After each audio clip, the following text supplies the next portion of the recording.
Greetings and welcome back, everyone. I am Garrett Weinzerl, and this is the Angry Chicken, the Hearthstone podcast. With me, as always, is Willie Dills Gregory and Jocelyn Moffat. Welcome back, guys. Yo, what up? The up is what? Oh man, I you know what? I feel like I'm sad that I missed your Hearthstone spectacular live event. It was you guys were spectacular. there. I wasn't there. The I Angry was Chicken asleep. is What a is production causing? of Where is that Angry coming TV. from? Bookmark Oh my Angry God. TV for Heads my up, gaming buddy. I needs. don't know what's causing it. Wow. I clicked on literally nothing. Is it like That somebody's stream delay. Somebody's No, stream open? it's not stream. or- My no? player No? just decided to play the intro again. Sure. Oh. Anyway, as I was saying, I I figured was it out. asleep in my chair, so I missed out on the event. And I'm sorry about that. Sorry, everybody. Oh, I remember you did fall asleep in your chair. That was This is now there's Attack Podcast subreddit. Now there's a new place for people to post when I fall asleep on the stream. So The number of screenshots that I got on Saturday morning was ridiculous. that's fantastic. Apparently, I was in defeat, and but the killers were playing. I don't know. It seems okay. It seems like everyone was having a good time. I'm down with the killers. You know, it was funny. Now I remember this because when we were getting set up to pipe Jocelyn in for the live. I think I was probably still streaming. You weren't, and that was the thing. I was like, "Oh man, if Dills is still streaming, I'm totally gonna pop open his stream, add a window, and just bring in sleeping It's Dills." like, and Dills is here. Come on. Dills went to, Dills' stream was over at like noon my time, and you didn't need me until like 6, so it wasn't that close. No, it wasn't even close at Yeah, all. But yeah, I was that's true. I was thinking in my head, man, it would be hilarious if he was would be. asleep right now, So and I could just I'll pipe just him say in. this: I had a rough night that night. There's been some stuff going on in my family, and I actually bailed out of the stream. I was like, I'm not gonna stream anymore. And then I talked to Karma for a while, and she was like, just go stream again. You're cool, like whatever. Let it all roll off, and just don't worry about Twitch chat. They're all a bunch of assholes.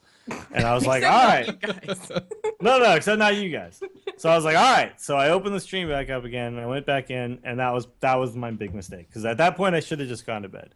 But I was like, no, I'm having fun playing and all that. But then, then it got late, and I continued. I will say this too, though. There is no game in the history of gaming, in my career of playing video games, that has gotten me to sit in my chair until I literally fall asleep until Hearthstone came along.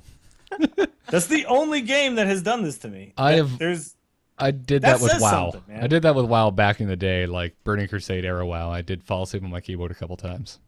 Really? Really? So I never Yep. did that. Yeah, no, I I was think it's because I have to think so hard on WoW. out there whereas farming. Hearthstone, I get I do my turn and then I chill. It was when I was farming for Netherwing eggs, man. Okay. And then All right. after the second time it happened, I was like, you know what? It's not worth it. And I still to this day do not have my Nether Drake. I do. I bet you do, because it's 10 billion times easier to do now. Whatever. Is that still a thing you can do? Yes, absolutely. My fiance did it as well, way after the fact. It doesn't seem worth it anymore. It is. I don't know. I still think they're pretty mounts. Anyways, this is not Hearthstone. We're speaking of. We had a wonderful weekend. We had the very first Fireside Gathering that I helped put together, and definitely the first one I ever attended. The Florida Fireside in Orlando. At Canvas right in the smack dab in downtown Orlando, which let me tell you, it was like night and day going in there during the day and coming out at night. Holy crap, that got real sketchy real fast. Oh, Orlando, you are so Florida. So very, very Florida. But it was really fun. We had I think over 70 people show up. Blizzard sent us a bunch of free pack codes to give out, so we raffled off I think 15 free packs of cards. I gave away an actual Hearthstone coin to the first person who trolled me, and it was a gentleman who made a crackle remark during the opening statements. So I just walked over and I said, "Sir, you win. Here is a Hearthstone coin. Thank you for making fun of me and crackle." And it was good. It was good. And we and Jocelyn and I did a little live show. Took some Q&A from the audience. And There it is. I have one I right know. now. I have mine. It's actually in my wallet, and I keep confusing it for a loony. So I keep trying to pay for things, and I'm like, I oh, don't wait. know what that is. A loony. It's our $1 coin. You have a It's $1 literally coin. the exact same Call size, them and it's gold. Loonies. Okay. Fair All right. enough. Fair It's a enough. thing, I promise. Okay. I believe you. That's fine. It's fine. So anyway, if you're wondering, are we going to get to hear that episode that was recorded? Yes, we're gonna. If you're listening to the podcast, it will be attached to this. If you're watching live, it'll be attached to this. If you're watching on YouTube, it'll be part 2 of this. So there you go. It's gonna be everywhere. Absolutely. And also before so today's episode is going to be a little different. Not a whole lot of news this week. So we're going to get right into reviewing Warrior cards this week because Warrior was the winning vote. So go ahead and if you're listening to this on podcast, go to tinyurl.com/TAC64 to vote for who we're going to review next week. And There's not many choices left. At this there's point. not. And it's It has to be Rogue at some point, right? Exactly. Can we please talk about the I think Rogue this is the cards last at week I'm going to some make a point? poll, and then for the last 2, I'm I'm going just to going talk about Rogue cards. Yeah, exactly. Because Are we going to talk about like what's been going on with us in Hearthstone? Because we briefly did it pre-show. yeah, absolutely. So how has your Hearthstone week gone for you, Dills? Well, okay. You guys remember I told, was it last week or the week before? Whatever. I was at like rank 6 after 2 days or something. Then I tanked it all the way back to rank 12 playing aggro priest. Not like an actual good aggro priest, like a ridiculous. You mean like the one that you last eavesdropped aggro me priest. playing the other night, and you were just like, "What is this deck?" Yeah. Something like that. Yeah. That was just, for funsies. And then I went all the way back to rank 3. And now I'm at rank 3, and I'm so frustrated with Hearthstone right now.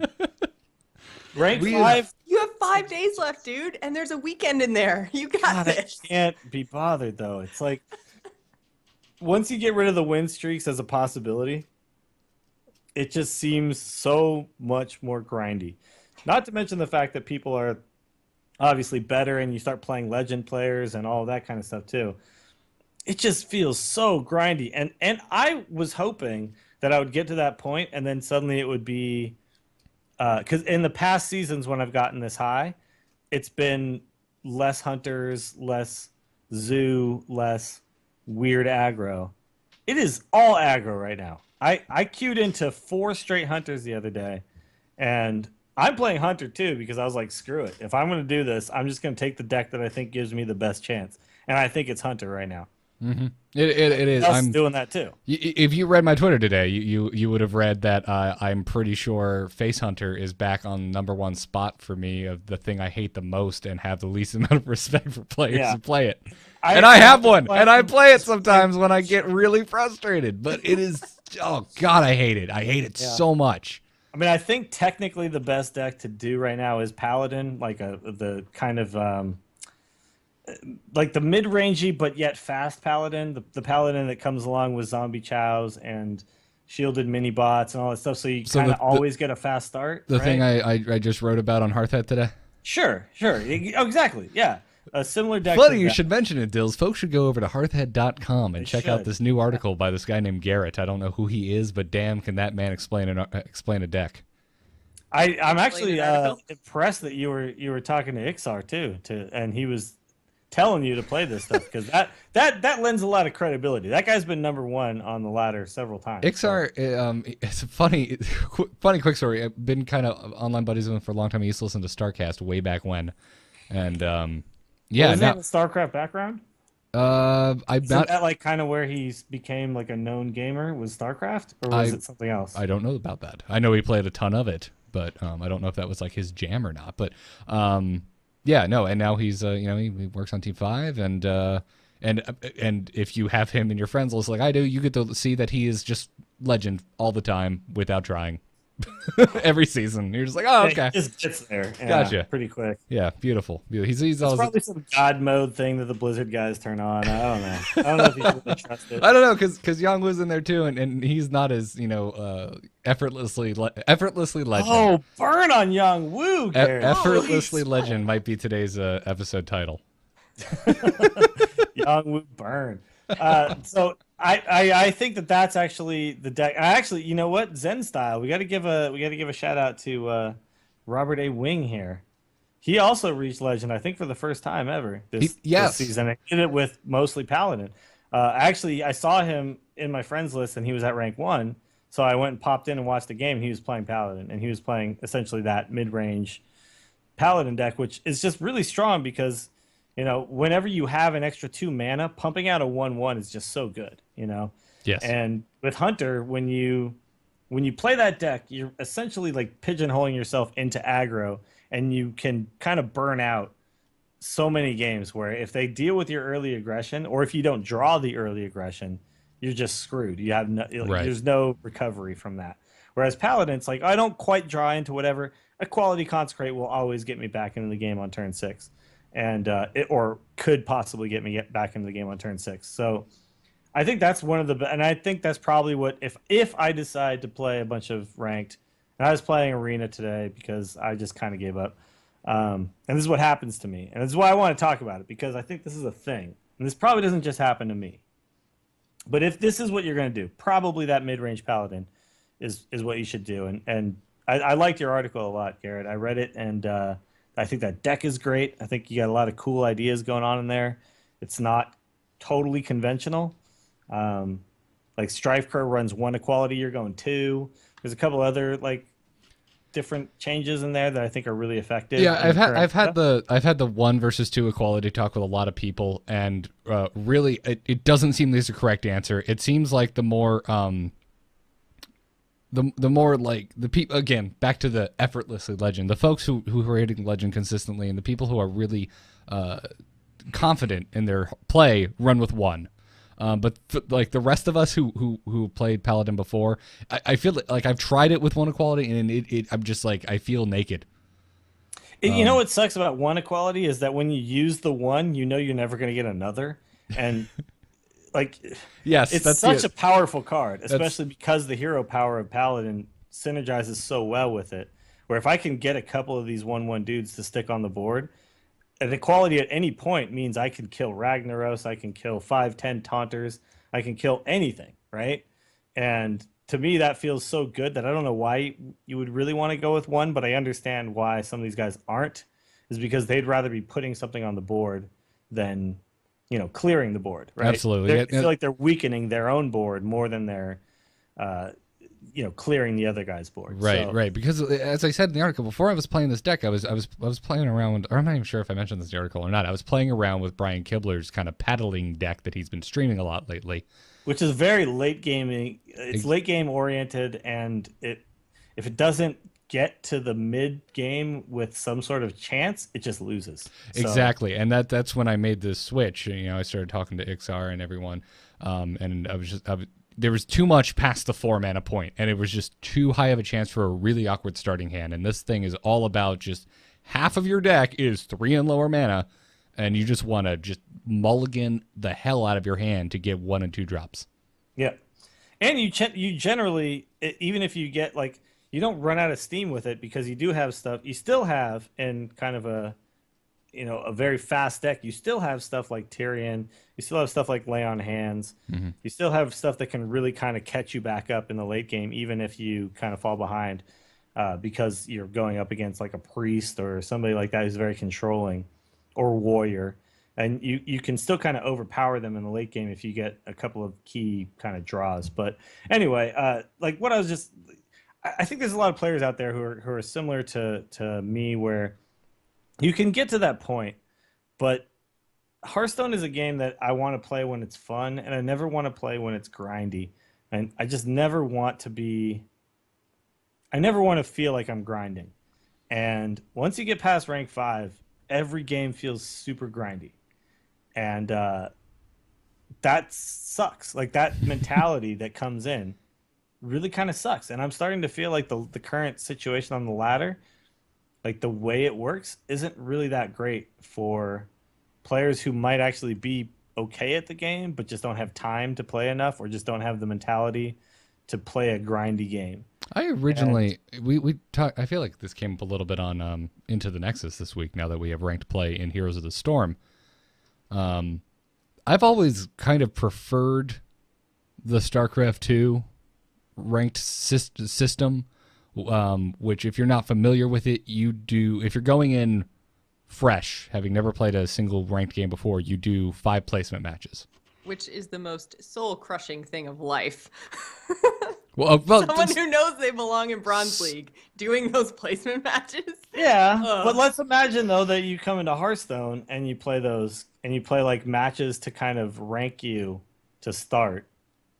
Yeah, that could be a good way to handle it. That's the thing. Like, no? Like you every season, if you were a consistent player of skill, it took your MMR, like your hidden matchmaking rank, and it paired it against the people you ended up playing against. If you won against them, if you lost against them, and it took all of that into account. And it placed you in bronze, silver, gold, platinum, diamond, master, grandmaster, and there was no there would be seasons and there would be a reset, but it's not like a reset in Hearthstone where you just get knocked the hell off your ladder and you got to climb back up again. It would be, okay, well, you placed last season, so you just play one placement game, and unless you just lose to Mr. Bronzer that you randomly got matched up against because it was the only guy playing at 2:45 in the morning in Australia, you're going to probably get in the same league. So it was consistent. You knew where you were, and you were battling up, and everyone's league only had 100 players in it, so you had rank 1 through 100 in that league that was butted off of whatever. So there's a bunch of platinum leagues with 100 players in it, and you're battling with like your own little ladder of personal, nemesises. You're like, he got 2 points, I got to play a couple more games and win so I can keep my top 10 spot. And there's something about that I like better than you win a match, you get a star, you lose a match, you'll lose a star.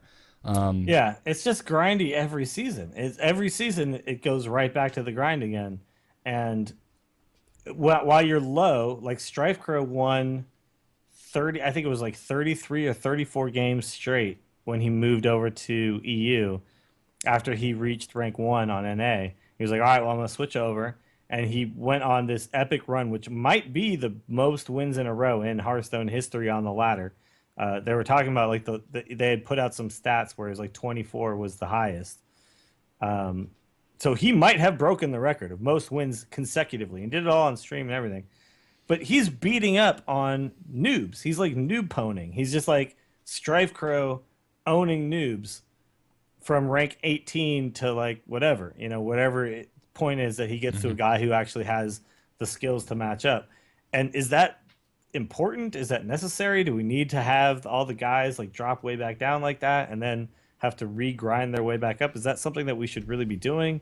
Well, I don't know. I feel like and actually Brian Kibler wrote an article about the ladder recently, or the 3 things that Hearthstone 3 things that bother him about Hearthstone. And one of them was the way the ladder works, where it's like this incentivizes you to play fast decks. Because what is it that you really need to do? You need to win a lot of games fast. And you can lose a lot of games as long as you can lose them fast enough to win enough more games to make up for that in a quick enough manner. So essentially control is like a bad idea on the ladder until you get to legend. And then it's like, okay, well now just wins matter, not stars. So yeah. Until we get to the point where stars don't matter but wins matter, or win percentage or things like that, that's when we're really going to have, I think, a ladder that really matters. Right now, I don't know if the ladder matters right now. It's only legend ladder matters, and getting to legend, the players just play Zoo and Hunter and whatever just to get there. Now they switch to the deck they think has the best chance to win game after game. And it might take 20 minutes to win a game, but you win the game, right? I think that's a problem. I don't think that's the way seasons should work in Hearthstone. So I'm a little bit turned off right now by ladder, and so it makes me go back to this is what happens inevitably every season. You hit 3 and you go to arena. Like, cool, I'm excited. I don't care anymore. Arena, let's go. Arena's still fun for me, So I wanted to bring that up because that's essentially what's been happening to me. It's like I know I could if I can sit here and spam enough games, I can get there. I don't care enough to spam enough games. I just don't. And it seems like a lame way to kind of handle that. So I'm hoping that they're working on something. I'm sure they are. I'm sure they're thinking about it. Yeah, I'd be curious to see it because, I mean, when back to to pull from the StarCraft well, which I love doing, and I'm sorry, folks. It launched with only Diamond League, and then we got Masters League, and then we got Grandmasters League, which only ever had 200 players in it at a time. So now I'm sure Jocelyn thinks that we're totally wrong right now, and I want to hear what she has to say. See, and that's the thing. Like, chat room is totally giving me crap right now for not butting in. But the thing is, I completely agree with you. Like, oh, whoa! This is a rare occasion on. What just happened? I want to be a dissenting voice just for a moment, or at least what? I want to be. What is happening right now? I want to try and be a calmer head for a second, which is that I feel like this discussion a little bit is a tad bit hypercritical. Because I don't think so. We should be critical. Well, no, and I'm. No, and I just agree. Follow me for a second. Follow me for just okay. 2 seconds. Because I already told you, yes, I agree with you. I want things more to be like the StarCraft ladder because I think it's superior. That out of the way, don't get like down on the game. Don't walk away from this being like, oh well, I agree with them. There's no point to rank up. We're in a weird spot. I feel like we're in an interesting spot at Hearthstone right now because the game, it came out, it's been going so damn fast, and it's been such a kind of a sensation. And we've kind of seen this as a pattern with Blizzard as a whole when it comes to this game, as whether it was spectator mode or any of that kind of stuff. It seems like the game's been growing way faster than Blizzard can iterate upon it. So okay. I don't know what the point I'm trying to make is that just like, it's still an awesome game. It's still a great game. Absolutely. And there's still some wonderful things going on. But we're like we're kind of now, as a community, kind of fine-tuning our opinions and our expectations and what we really want from the game. So, I don't know. I think it's all good. And it's all because we love the game and we want it to be even better. I want the ladder to represent the best players, and I want the players who may not have the most time to play, who still feel like they have a shot to be really good, to have a shot to be really good and high on the ladder. Mm-hmm. Okay. Jocelyn, what do you think the ladder should be? Do you think that this star system is is there any viability to this? What do you think it should? Oh man, dude, I hate the star system. It makes me so angry. I think I mentioned it a couple weeks ago. I sat there one Sunday watching football, playing Hearthstone. I won 25 games and I went up by 1 star. It's so frustrating. Because, I won a game, and then I lost a game, and then I won a game, and then I lost a game. And I'm just, so frustrated sitting at, I think now I've made it to, I think I'm at 14 or something. And I literally sat at rank 15 for an entire day. Literally, 9 hours. I was just sitting there with the iPad, and I went up 1 star. It's I will say this, though. I think when you're not paying 100% attention to Hearthstone, you don't win as many games. No, I notice I do it too. True. If I sit in my bed and I watch Monday Night Raw or something, and I'm like, I'll just play some Hearthstone games, I'm not as good. I'm not as good. So no, and I know I wasn't good. I was giving it more attention than I was giving football because that Denver game. But still, yeah. But that being said, though, I think there's a mentality that the star system creates where it's I just need to spam games. So it does, the game comes down to, you start to feel the game just comes down to draws and, I just didn't draw that well. And I drew good in some of them. I didn't draw good in others. Or my deck isn't right or whatever. And it doesn't come down to where it's StarCraft or any other kind of laddery, if you play Arena in WoW, you have to really try to win every game. Right. And in Hearthstone, you're kind of I drew bad. So, whatever, concede this game. Let's go. We just need to quickly let's go. I need to get more games in, and that's what I really need to do. And that's a bad mentality for a ladder system. The ladder system should really be about kind of try-harding and winning, and those are the people who are at the top. And that is what happens when you get into the top 100. That is what happens. I watch those guys on stream. I see them play. That's what they're doing. Every move needs to be thought out 100%. I need to know exactly what I'm doing. But if you're just trying to get to legend, that scenario and the way you play during that run is not a fun way to play Hearthstone. And that sucks because it should be fun. It should be fun. I think that they did a really good thing when they did the whole bonus star thing, when it was like at the end of the season, you get stars based on how far up the ladder you made it. I think that was a step That in was the right improvement, direction. for sure. Yeah. It didn't do But enough, it's though. not enough. No, like you shouldn't have people legend starting at, what do they start at, like rank 15 or something? 15 or It's 16. somewhere around Yeah, there. like yeah. It's not that much higher than where I always end up, because I always get to like 5 or higher, but I always crap out at the end. I always just give up and stop trying and just stop playing, essentially. I get to rank 5 and I literally stop playing. And that sucks. And for someone like me who likes to be the best at the games, I always try really hard at games. And like in World of Warcraft, I'm always trying to be the #1 DPS in my raid team and all that kind of stuff. I get to the rank 5 or whatever in Hearthstone, and I just can't be bothered anymore. This is too annoying and not fun anymore. And then I go right back to arena or weird decks and random games. Random decks are the best, though. It's so fun. That's the fun way to play. Yeah. But what I'm just saying is, like, I would like it to be more of an MMR type of thing. What is my rating right now? Not what is my star. Like, how many games have I played?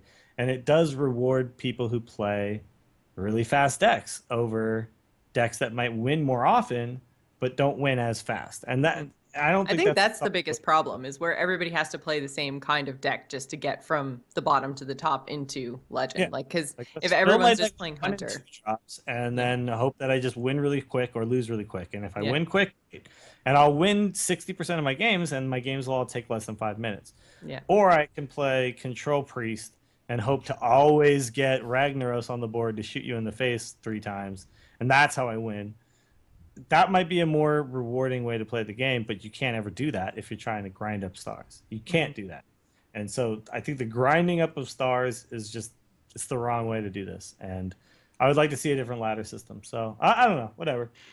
I have faith in Blizzard. I say this all the time on all my shows. I have faith in Blizzard. I don't think this is what we're going to see forever.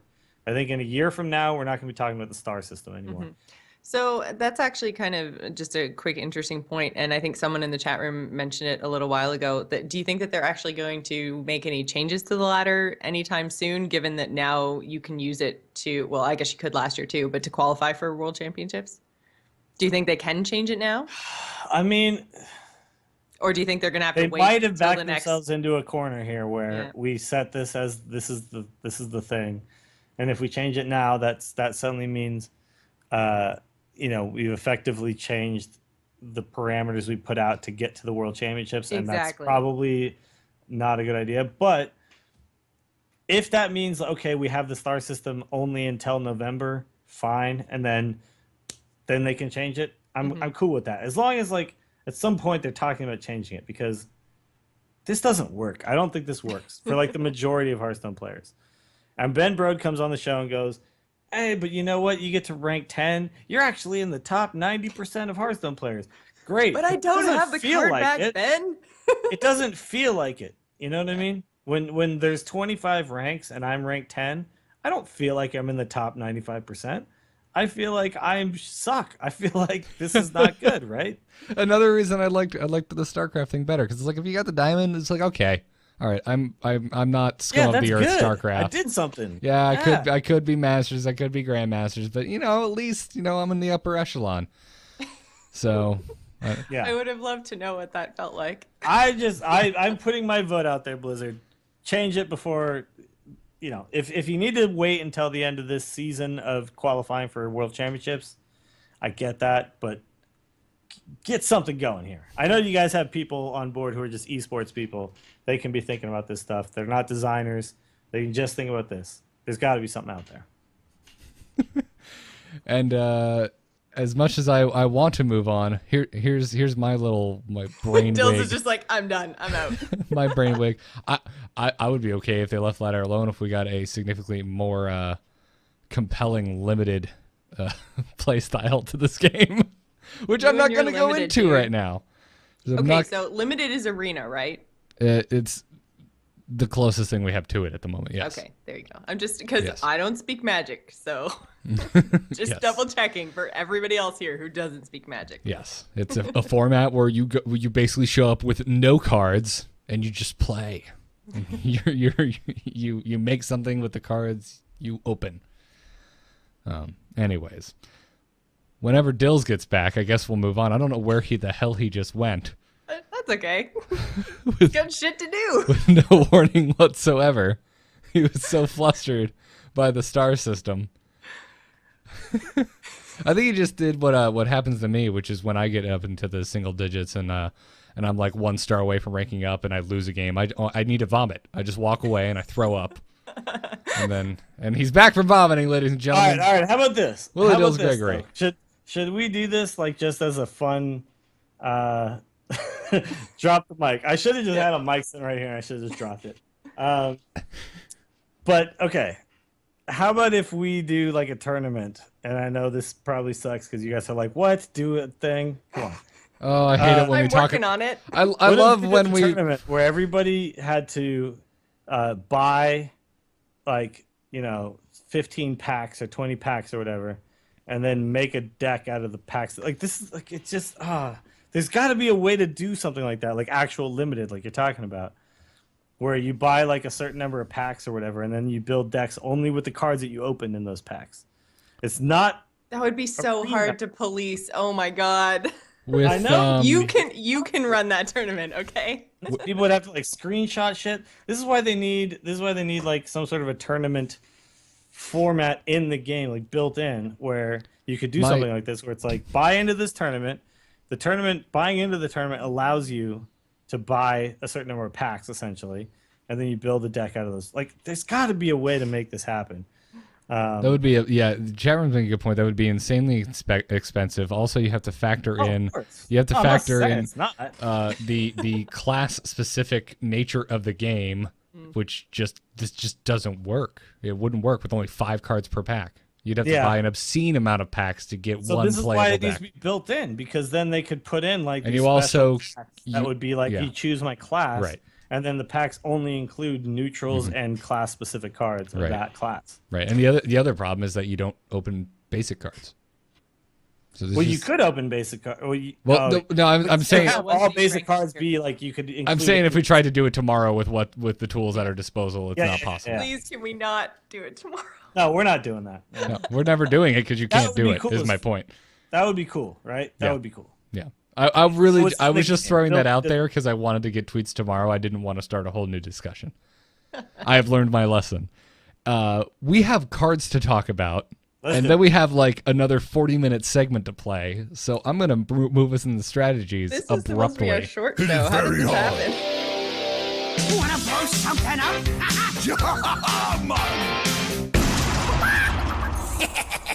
Time to pay. So you all voted, and Warrior won. We're discussing the 8 new Warrior cards added in Goblins versus Gnomes. Damn right we are. And now I'm panicking because Bouncing Blade is for whatever reason missing from my graphics. Oh no! Well, I see it here. Why is that happening? I can fix that in a very, very fast and ugly way. There we go. There is my not professional Bouncing Blade card. But it's done. I don't know why that one is missing. All the others seem to be in there. It's because it's just too awesome. It's bouncing all over the place. And I can't pin it down. scroll my screen. If I do, everything explodes. All right, so Bouncing Blade is our first card we're going to talk about. It's a 3-mana spell. It is epic rarity, and it reads deal 1 damage to a random minion, period. Repeat until a minion dies. Not enemy minion, by the way. It can absolutely hit your own minions. And this is a card that we talked a lot about on our BlizzCon episode because Jocelyn couldn't have been more excited for it. It's a cool card. And she actually convinced me to get excited about it while waiting in line to buy merch. Can we, real quick, though, talk about just Warrior in general right now? There was only one viable Warrior deck. So this is important to note when you talk about these cards. There is only Control Warrior right now. Mm-hmm. Aggro Warrior was a thing briefly when Reynad decided that he was going to like level up really quick and get to Legend with this kind of... By just confusing his enemies into submission. Which was essentially at the time, I put in a bunch of weapons and I put in a bunch of charge minions and I put in a bunch of... And you know, now with cards like... with cards like Sludge Belcher, that's just not a viable strategy anymore. Just forget it. Forget that. It's not going to work ever. You have no damage that could get past taunts, so you have to get through taunts. It just doesn't work. And he never had any card draw in the deck. It was essentially, I either get lucky and I bang, bang, bang through your face, or I don't. Now, I know Naria plays OTK Warrior, so all right, That was guys. the one I was going to say. What about OTK? All right, guys, I get it. But Naria is the only one who can legitimately seem to pull this off. And Math Warrior was kind of a thing people were trying to do. At this point in time, no one can sit here and try to make some argument at me that there's every time I see a warrior, it's not a control warrior. It's a control warrior every single time I see a warrior. So we have to kind of base our discussions of these cards around the fact that that's the only viable warrior deck right now. And do these cards fit or not into that warrior, or are they making another type of warrior viable? It sucks, but this is where we're at. Well, Yeah. last They add week's these 8 cards, and it's like, okay. last week's well, the thing that we still need to discuss though is the arena viability, which Arena is viability is always a important. discussion to be had about any card, regardless of what the current constructed meta is, because it does not apply in arena. True. So we still at least have that. But anytime we talk about this in constructed, it's kind of implied that we're talking about control warrior, which kind of sucks. I wish that Absolutely. warrior had another. Yeah, keep that in mind today. And honestly, last week's Druid discussion when it came to constructed was the same way. It's like, hey, here's 8 new cards that aren't really used, at least not in good Druid decks. Yeah. So. Yeah, we had to go, oh, but that Mill Druid. It's like That deck we all hate to fight but against. that Mill Druid. Yeah, okay. Right. Anyway, back to Bouncing Blade. Super fun card. Love the design of this thing. It's 100% irrelevant at the moment for constructed play. It's a cool card, just though. get that out of the way. It's essentially a deadly shot when there's nothing on board except the one thing the other guy has. Yeah, Exactly. And it works so well when you're going up against Druid because they ramp something huge out on like turn 1 or 2, and then you just go, oh, hey, turn 3 Bouncing Blade, it's dead. 3 mana, boom, done. Right. Where'd your innervates go? Yeah, True. which is cool, but it's also a little weird because it's not like Warrior has been hurting for removal. They can gain a crap ton of armor and shield slam. Yeah. They can ping it with a cruel taskmaster and execute it, or with a whirlwind, or with the death rattle off of Death's Bite and there's so many ways to damage something barely with a warrior and then execute it. Yeah, I feel like you'd rather do damage on purpose in a purposeful way rather than randomly damage enough things and hope that the thing you want to die dies. Like, to me, this card, as cool as it is, and remember, like, we were all in Disneyland in line at Sunride, and we were like, this card's going to be amazing. And then we were like, nope, never mind. It's not amazing now. I still enjoy it. It's fun, but it's a card. Like, I don't know. There's some bad epics, and I guess I would pick it over some bad epics. But in Arena, I'm probably not going to pick this card very often. And in Constructed, I'm pretty much not going to include this because I'd rather just Whirlwind execute something than Bouncing Blades hope that I kill the thing I want. I don't know. Right. It is technically good if you're behind, which is something I always love to bring up, because if you have nothing on board and they have one thing on board, you'll definitely kill that one thing. Well, that's the thing. You get to kill one thing, and you're probably, unless you're me in that last arena match, going to damage more than just that one thing. I literally had a Bouncing Blade that just kept hitting the same card over and over and over. Here's what we have to preface now Jocelyn's all of her picks by saying she just played Warrior and picked only Warrior cards No, only GvG and went cards. 0-3 with that Warrior deck, didn't you? Yeah. I'm just saying, you can have terrible, terrible luck, but normally it's going to bounce around and hit a whole bunch of things. So then you have a This bunch is of the- execute targets. You can enrage your own stuff. And I get that, but I just like it. those situations are so And you hard. can use it with Commanding Shout, and then none of your dudes die. Oh God. The Commanding Shout argument. Dills With- is like emo Hearthstone Dills tonight. I That's know. great. I've never seen him so And like it's like this big button, and I'm just like, push. the argument about that card with this card on Reddit was so prevalent right when they heard about this card. Like, dude, but none of your stuff dies. The problem is, though, if it was supposed to die, the bouncing blade stops. It's weird. It's like if it was supposed to kill it and it didn't, it just stops, which is not right. Yeah. It should just keep going, right? That would should. make it amazing. But essentially what happened when it started was that it would just, I don't know. Okay. So whatever the case, it's irrelevant and constructed. It's not a high pick in Arena. So not a particularly great card. Awesome design, though. Moving on. Very cool card. Yeah. Not a good card. Let's talk about Crush. Another spell for Warriors. It costs 7 mana. It is epic, and it reads, destroy a minion. If you have a damage minion, this costs 4 less. So 3 mana assassinate, basically. three mana assassinate if you have a damage minion. So which is very awesome. I don't know. Like you can have a damage minion pretty easily in a warrior. So absolutely, I think again, not being played in constructed, kind of irrelevant. So let's just not even bother with that discussion. I think this is actually a pretty high pick in Arena. I picked this card in Arena. Yeah, warrior doesn't have a lot of just straight up. I just remove a thing outside of execute, and this gives you another option outside of that. And actually, damaging my own minion is a more viable way to damage something and get rid of it than damaging the other guy. So I can use my guy to, like, say, kill a 1/1 pally token, then crush your guy, and then it's gone. Other than, like, I have to run my guy into your big dude. Now your dude is hurt, and I now kill it with execute.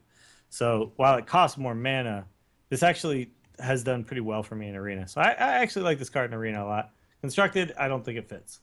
Yeah, it's a card I'm honestly surprised didn't do as well in constructed because it works better with Cruel Taskmaster than execute. Because while Cruel Taskmaster, yes, you can use it to ping your opponent's minions and then execute them. It just doesn't feel good because you'd rather buff your Acolyte of Pain to where it can actually kill something and also draw a card off of it and make sure you have a second Cruel Taskmaster for your Grom combo finisher. So I was like, I really think there's a place for Crush, and it just never happened. It just hasn't found a home. But whatever the case, I like Crush in Arena a lot. Jocelyn, any thoughts on Crush? How did it go for you today? Did you pull it? Did you pull it in your Arena? I actually didn't pull it. No, I didn't. Okay. I got 2 bouncing blades, but no crushes. Oh, that's a shame. Well, I bet you were just. I wish I was watching that stream because I bet you were so jazzed about those 2 bouncing blades. I didn't stream picking the cards, but I streamed the games. Okay. That's the best part about streaming Arena is picking cards. On to the next one, Iron Juggernaut. This is the legendary for Warriors. It's a 6 mana legendary mech minion. It has 6 attack, 5 health, and it reads Battle Cry. Shuffle a mine into your opponent's deck. When drawn, it explodes for 10 damage. This was Brian Kibler, since we're referencing a bazillion times today, recently did the top 5 most underrated and overrated cards of Goblins versus Gnomes. And this was pretty high on the overrated list, and I think I have to agree. We were all losing our minds over this. Losing our minds, get it? Because it puts a mine in the thing. Yeah, and man, this card just hasn't worked. It's really unfortunate because it feels like it should so much because 6/5 for 6, not awful. It's 6 attack, doesn't die at a big game hunter, and you get 10 random damage right in your opponent's face. Like, that must feel so good to have them pull a mine, and it's like... Or you don't get 10 random Yeah, I know, and that's the or thing. It never happens. That's a really good point. It doesn't go to fatigue. Yeah, I mean, one of the things is that Mech Warrior... Fatigue Warrior. Yeah, Mech Warrior hasn't really taken off. Neither has Fatigue Warrior. Yeah. I mean, everyone's trying to sprinkle mill on everything, so I'm surprised it hasn't happened, but... Yeah, all right. I thought that this card could work in Control Warrior because of the fact that Control versus Control oftentimes does come down to fatigue, and if you can chuck a 10 damage card into their deck, and then we're likely going to draw our whole decks anyway, this is going to make me win in the long run. Because you suddenly do 10 damage to yourself, right? I saw this as a thing that could work. After playing it, I realized it does not. And the problem really here is, too, that Warrior got another really good 6-drop. and Warrior was already playing Sylvanas, and oftentimes they're playing Cairn, they're just not going to play this card. There's no room in the 6 mana slot. Exactly. So if this was like a 5 mana, 5/4 that did the same thing, I think you'd probably see it actually used. But I think at 6 mana, it doesn't work, because the other option too here is that, and I know a lot of people are like really excited about, oh, but I do this and then I panda it back in my hand and then I play it again. I'm like, all right, so you're gonna play a 6/5, and then you're gonna pull your 6/5 off the board and play it again for 6 more mana to hope and pray that it gets 10 damage on your opponent twice. Or maybe 20. Well, that's what I'm saying, yeah. So, Yeah. but like that's so hopeful, and that's a very That's so Jocelyn style Hearthstone. that's a fun, funky deck, and that's a cool, funky deck. But that is not a viable deck that's going to win you games on the ladder. And I've had people like, tell me how to make my Iron Juggernaut deck better. I can't, because you're trying to play an Iron Juggernaut deck. And so I can't make it better. Next week now we're going to start a 2/3 that you can't play until turn 8. Or sorry, a 3/2 that you can't play until turn 8 because your panda is now unplayable on turn 2. So you put cards in your deck that you can't play until the time you get this Iron Juggernaut. It's just not it's not going to work. I'm sorry. Don't ask me how to make your Iron Juggernaut deck. It's another card without a home. What about Arena though? Obviously, you'll be looking at 2 other legendaries. I think it's perfectly fine in Arena. If you have more mechs, specifically if you end up with like a mech warper in your Arena deck, grab him. Just grab him. Like, why not? It's mech, yeah. But I think though that most Arena games don't go down to, especially if you have a decent Arena deck, most games don't go down to fatigue. So most of the time you're not guaranteed to get this 10 damage. I think there's very few cards I would pick this. Like I would pick this over like Hemet Nessingware. I would pick this over Lore Walker Cho. I would, but like today I had Arena picks with legendaries and it was Ragnaros. Like I'm like, yeah, Ragnaros, yes. Like Iron Juggernaut, it's not. I think it's a perfectly average legendary. It's definitely not down with the Nessingwaries and the well, God, why can't I remember the draw card guy all of a sudden? Nat Pagel. Sure, I picked this over Nat Pagel. Yeah. But like you're hoping to get this card over those like that. There's oftentimes going to be a better one than this. So absolutely. It's going to be tough to choose this one, but at worst, it's a 6/5 for 6. So it's there's some cards that are much worse than that. Like the Beast, I would pick this over the Beast. There's a lot of cards I'd pick this over. But again, this is a fun card, not necessarily a viable card to put into a viable deck. And that's fine because fun decks are fun. Absolutely. Right? Now let's move on to something I cannot find anything fun to say about. The Ogre Warmaul weapon that was added for Warriors. It's a 3-mana weapon. It has 4 attack, 2 durability, and it reads 50% chance to attack the wrong enemy. In a world fun. In a world where all of the other warrior weapons that currently exist continue to exist, why is this here? I don't understand why this card exists. This is the Dills card. Come on down to Crazy Garrett's Warrior Weapon Clear Out. You play Ogre Warrior, where you put in all the ogres, and they all are stronger than they're supposed to be, and then you get Mogre the Ogre, and then you get Ogre Warmaul, and everything might hit what you want it to, and it might not. And Exactly. Fun. While I have you here, Dills, what do I have to do to get you into this Ogre Warmaul? But you like Fiery War Axe? Well, it's a 3/2 for 2. No, How about you pay 1 more mana, I give you 1 more attack, and then I tack on the world's largest liability you have ever seen.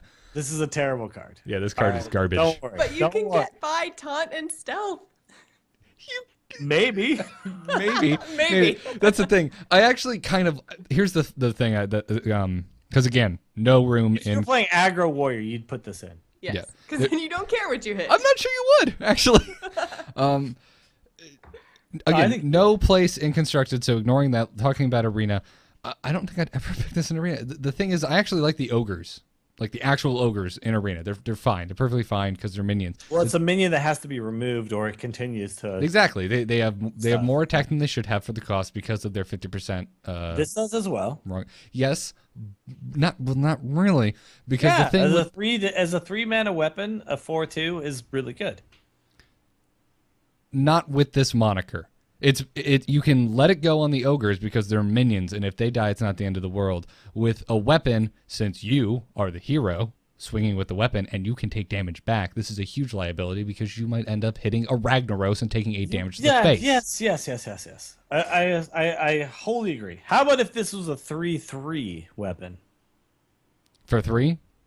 For 3. I still wouldn't play it. I would just rather have Fiery War Axe. Well, obviously. If this was up against Fiery War Axe, you pick Fiery War Axe every single time. Yeah. Every single time. What this is essentially is it's a true silver champion that might miss, and that's what it is. It's a significantly worse true silver champion. But it hits something. Like when we say miss, it means that it doesn't hit the target that you originally targeted. It still hits something. Yes. Right. I just find it amazing that the new weapon for Warriors is the worst weapon they have ever had. But they got Deathbite, dude. Like that is the best weapon. Okay, Garrett, though, here's the thing. I picked this in Arena, and I have picked it in Arena. I picked this in Arena because weapons are just good. Weapons are weapons, and I weapons agree. is good. So if I get an option to pick a weapon, I kind of just pick a weapon. And I totally agree with you that like I would much rather pick Fire, and they're both basic cards.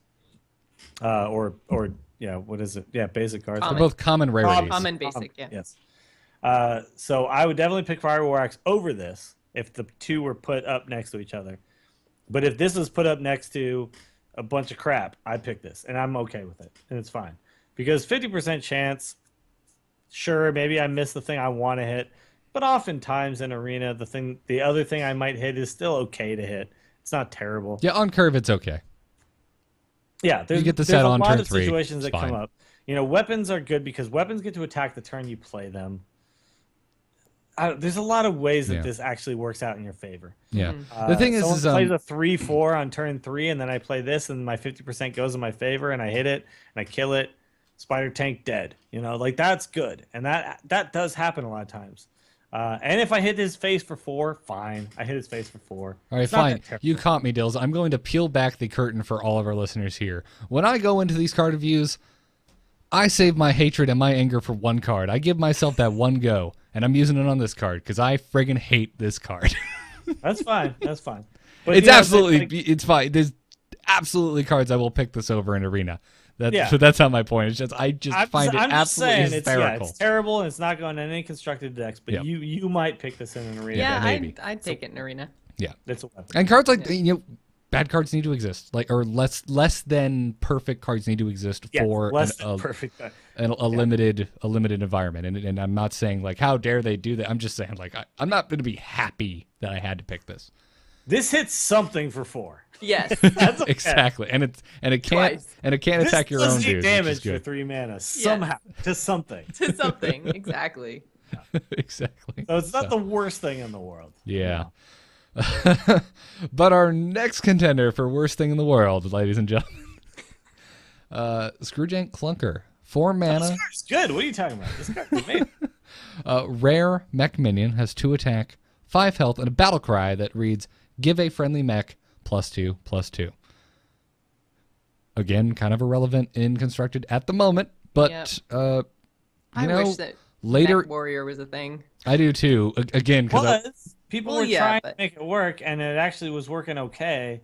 But then people just gave up because they realized like Mech Mage is the only thing that's really working. I was about to say, Mech Mage came along, and it was just like, you think you can play Mech? I don't know about that. But no, this is a card I'm very happy to take if I have a couple mechs in my Arena deck. In Arena, if I have 3 mechs, I will take this. If I have 2 mechs, I consider it. It's still a 2/5 for 4 is actually not the worst thing. Like there's the 2/5 for 4 with charge is actually really good.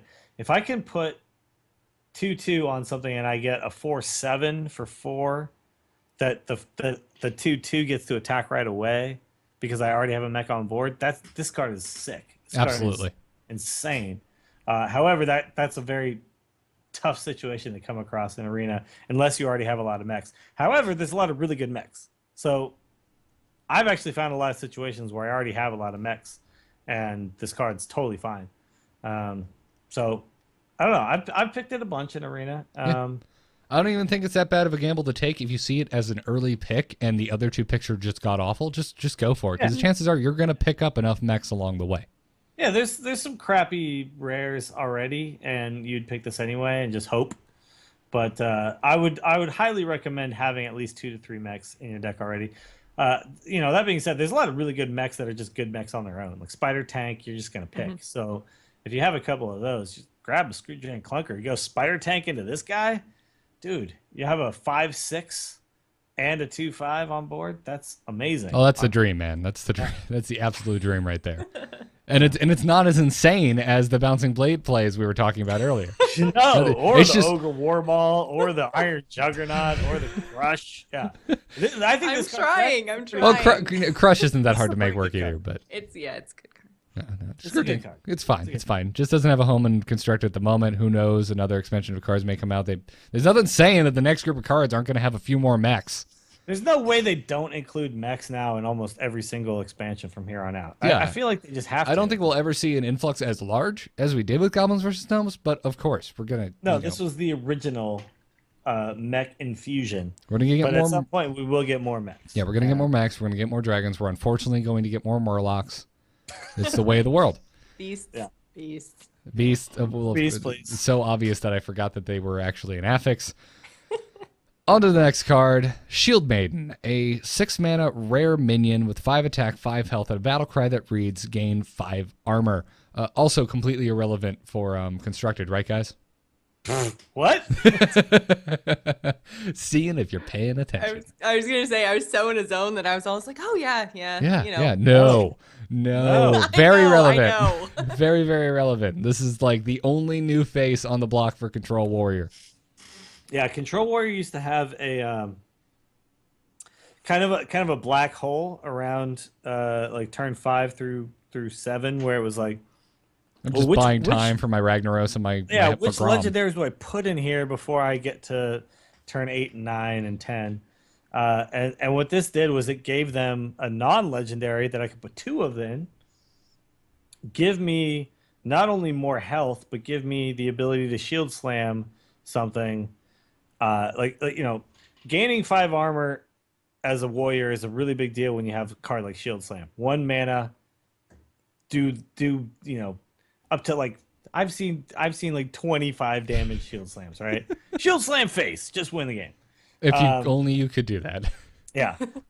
And then the thing about like Shield Block is Shield Block can be clunky. Like Shield Block can actually be a clunky card where on turn 3, I'd rather play a minion than play Shield Block. So when do I gain this armor? Well, here what we have is we have a 5/5 for 6 that gains me the armor. And on like turn 7, I can gain the 5 armor, kill your 5/5, and play a 5/5 at the same time. Yep. There's just so many good ways to make this work that this is just an amazing card. Yeah. And I've actually seen Control Warriors now go down to 1 shield block, which I think actually makes a lot of sense because that can be a clunky card. It's just like, yeah, I draw a card, but I have to pay 3 mana to do this thing. I might not be able to fit that in. I could pay 6 mana, gain this 5 armor and a 5/5, build my board at the same time that I destroy your board. So good. Such a good card. This card is amazing. Okay, And, so just quickly, because Jack Empty's totally calling us on it, and I was going to say the same thing. When we originally previewed this card way back, we basically said no one was going to run it. So everybody else said that. Well, yeah, you can't like judge us on what we said. When No, I was just going to came out. say. Yeah. I was just going to say That's- what's changed.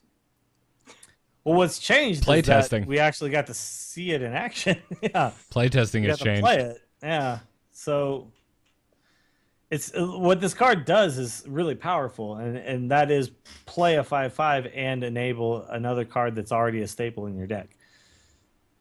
That's what it did. Absolutely. That's what changed. And I think maybe people saw this card originally and said, "Oh, we already have Cairn, and we already have Sylvanas, and we already have all these other 6-drops. We don't want to replace anything with this. But what essentially people got rid of like the other cards kind of around that curve, and then this kind of filled it out. So, and another thing too is there's a lot of situations late in the game where this card allows you to maybe get more value out of your weapons because you have more health now to expend with weapon hits. So you're already going to put these weapons in anyway.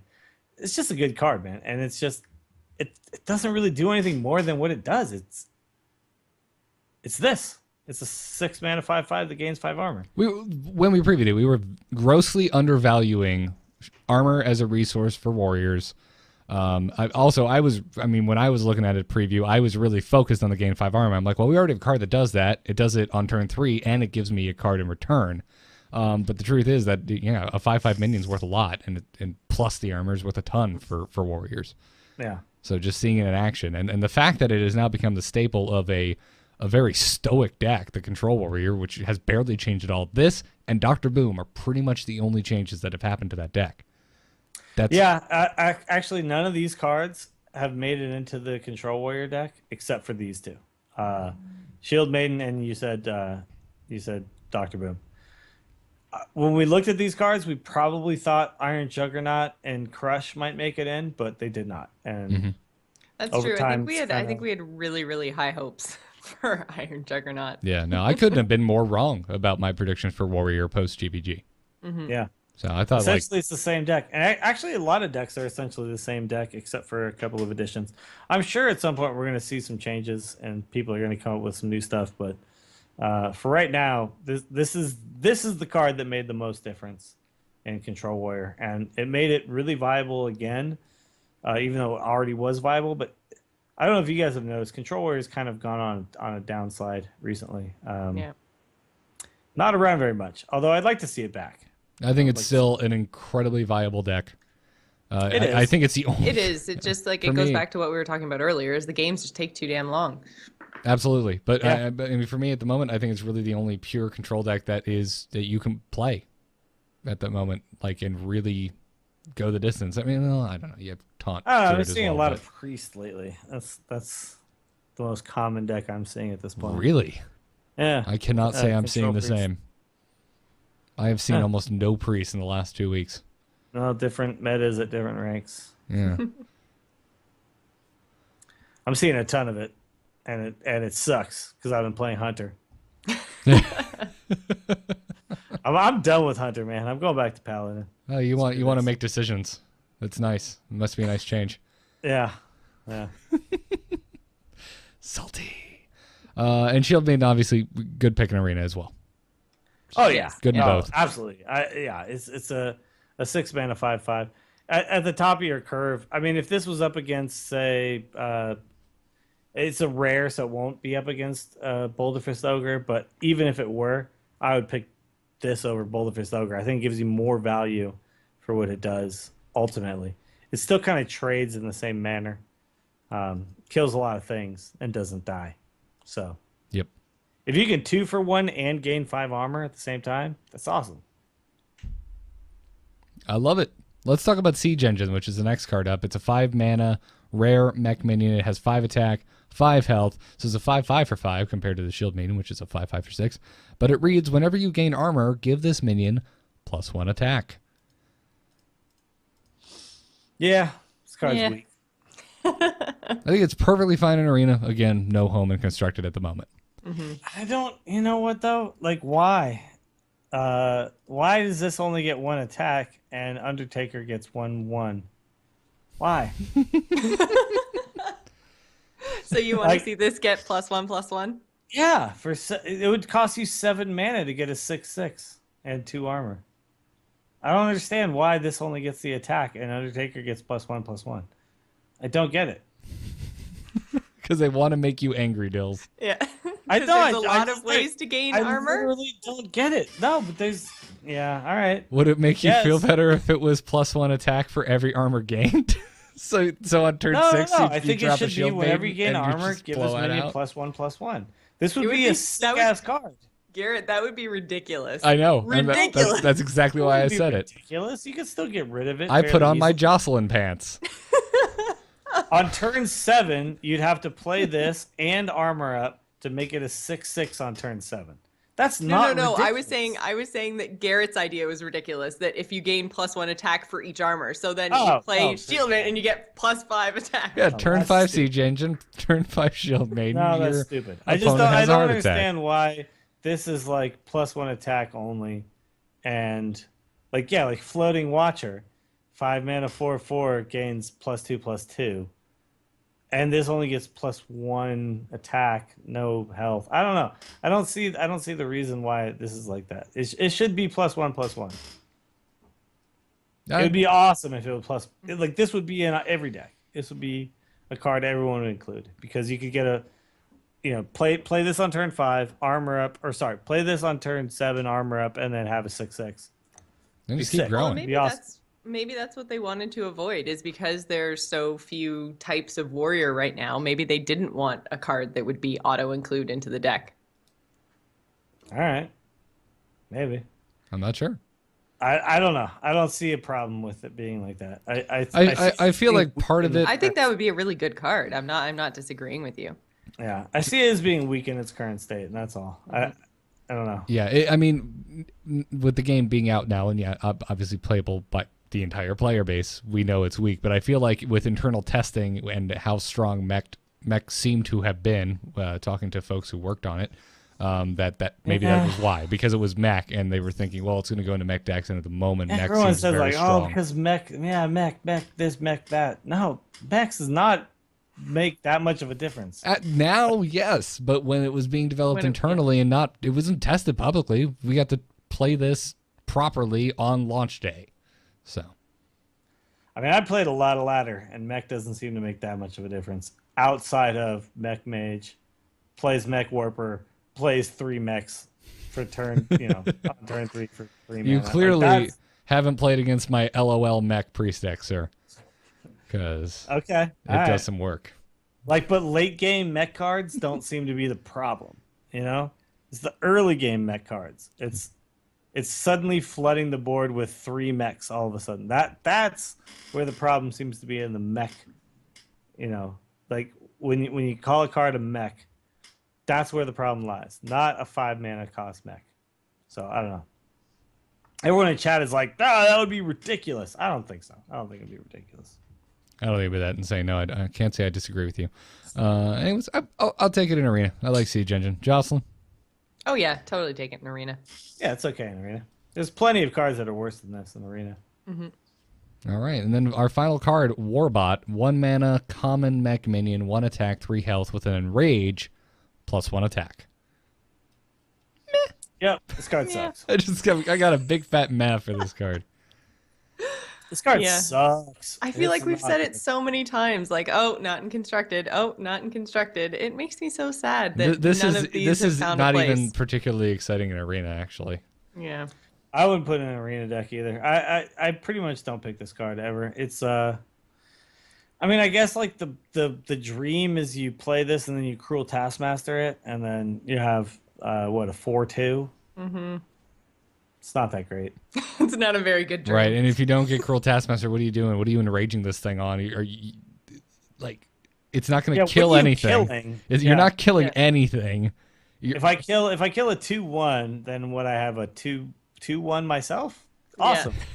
Yeah. It's the best case scenario. It's like, or hey, they dropped an Undertaker and they didn't buff it, so I can enrage it off of it, but not kill the Undertaker, but only bring my guy down by 1 health. It's just a funky card. He's not whoever built Mr. Warbot is not the best engineer in the world. He needs to level up his engineering a bit. Yeah, I mean, if you're playing a mech deck in Warrior, you're probably putting this in because you're playing it for 0 mana with mech warpers and stuff. But I don't know. It's just it's underwhelming, especially with the enrage cards you can already kind of include because Warrior already has cool enrage stuff. So this is, I think, the least cool of the enrage cards. So I wouldn't pick it, and I wouldn't play it, and it sucks. And he's stupid. Look at him. He's stupid. What is he doing? I believe he is modeled. Warbot. I believe he's modeled after the Mountain Dew pet you could get in World of Warcraft. Does he have 1 foot, or is the other leg like behind him? The other leg is behind him. It's behind him, yeah. with a little atmospheric perspective going on. So he's running at me. But it kind of looks like it might have exploded off. I'll give you that. This guy sucks. Haters gonna hate. Yeah. I'm gonna hate. Warbot was not programmed to win. Show title. God. Anyways, that wraps it up for Mr. Warrior. Again, go to tinyurl.com/TAC64 and vote for who you want us to review next week. Live show, it's not up yet. Calm down. It'll be up for the podcast audience. So Anyways. what have we got left now? Shaman, Rogue, Hunter? Shaman, Rogue, Hunter. Yep, and again, as I stated in weeks past, can we just skip Shaman? Like, just ignore. No. All right, I might just sit that out then. not. I'm just gonna leave the room because I just don't want to have an episode. I don't want it, man. It'll be great. Dills and I can do the episode. That's fine. Yeah, I'll be chill. Well, we have a special recording that we did this weekend at the Florida Fireside in Orlando to show you all. But since we're going to be breaking it up for YouTube, I'm going to do a quick outro right here. So as always, I want to thank our Patreon supporters over at patreon.com/TAC. Our patron hangout episode is tomorrow. If you're listening to this on podcast, it is tonight. So It's right now. all of the details are over at patreon.com/TAC for that. Want to thank the following patrons this week. Thank you, Michael K, a.k.a. D-Day, my buddy from Heroes of the Storm. I didn't know he sponsored the show, so thank you. Scott B, Kevin H, Twitchykins, which I hope to God is your legal name, and Michael H. Thank you all very much for being patrons of the Angry Chicken podcast. And also, if you're leaving us reviews in the iTunes store, thank you very much. We had reviews this week from one average male reproductive organ, or maybe he's just one average Richard, and he decided to use his nickname. I'm not sure, but I'm not going to go down that rabbit hole any further. Thank you to Nick October. Thank you to Mooninout. Not Moon and Night, which would have been an amazing Aqua Teen Hunger Force reference, but thank you all for your iTunes reviews. If you haven't left us a review, drop us one. It helps the show out a lot on the ratings. As always, check out amove.tv and frogpants.com for more amazing podcasts. All of our past live shows can be found at youtube.com/StarcastShow. Our t-shirts on slashloot.com. You can follow us at TAC Podcast, and we record live every Monday night at 10 p.m. Eastern on twitch.tv/amovetv or over on alphageekradio.com. Dills, where can folks find you? You can find me on Fridays on the Instance Podcast, the show about World of Warcraft, so you don't have to. Do that with Scott Johnson, the Terpster, and Patrick from France. A lot going on in the World of Warcraft these days, so go ahead and check that out. And we're going to be doing the Torture Cast. I'm actually going to do one tonight. It's about the Giants. If you like baseball, specifically the Giants. Actually, if you like baseball and you don't like the Giants, you won't like it. So sorry about that. So that'll be going on as well. And streaming Hearthstones and World of Warcraft and all that kind of stuff on twitch.tv/WillieDillsSF. Go check it out. And Jocelyn, where can folks check you out, which now sounds weird. It sounds really weird, dude, Yeah. but thank you. Way to go with my choice of words, Garrett. Way to be weird, dude. Yeah, God, we were doing so well, too. You can find me right here on AMove TV every Friday night doing the Gamers In. That's our general gaming podcast. We also stream every Thursday night with Gamers In Game Night. I have plans to stream every night this week or do a podcast every night this week all the way through until Sunday. So check me out on Twitch. It's just twitch.tv/GISgamer. Awesome. And if you want to follow me, you can follow me on Twitter at GarrettArt. You can find me over on nomoonart.com for my graphic design portfolio and talking Heroes of the Storm on Into the Nexus with Kyle Ferguson. Lots of hero stuff to talk about with ranked and whatnot. So make sure you go check that out, especially if you just either got into the beta or now you can buy into the beta with the Founders Pack. So no excuse. Everyone should be playing this game. It's amazing. Check it out. And go to doghousesystems.com while you're at it. Use the code TAC, and you'll get double memory on your next Doghouse Systems gaming rig. Dills and Joss, thanks for another great show. And everyone, stick around. We have the Fireside Orlando recording to show you all for the first time ever. Job's kind of done. Job's not done. Job's done. Yes!